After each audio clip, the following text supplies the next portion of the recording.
Eikä tuu huomioon vaan sinne päätyy. No en mä tiedä, työkaverin kyydissä lähellä. Ei mä kyllä niin aikaisin siellä ole. Joo. Meinas vastataan 2 jälkeen, mä saatan myöhästyttää alustas. Lähtee koton, tulee 2 jälkeen vasta. Ja pari minuuttia. Tää on vähän kelloa vilkuilla siitä.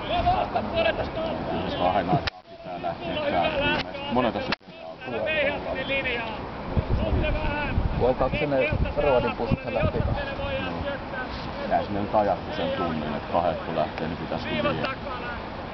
Joo, meidän ottaa nelosen etapinskoppia. Mä just kun tuon huolta Keskenään jo vähän tapellaan siitä. Niin, aivan. Muutama paikat Ylilatautuminen.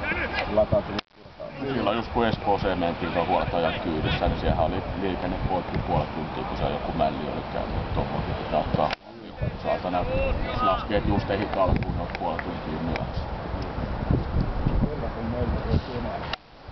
Onneksi täällä on nuhevia kannattajia, jotka lähtee ilmeisesti jo tänään. Kyllä koitus on tänne. Niin joo, niin sen takia. Lätkä vähän muun. Jotenkin ravitsen kliikkeissä varmaan ihan erilainen tunne.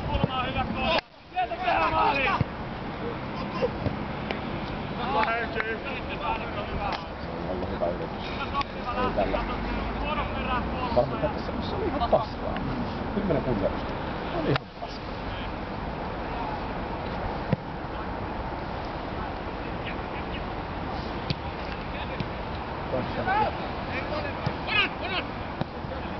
Terve. Hyvä ykkönen. Joo.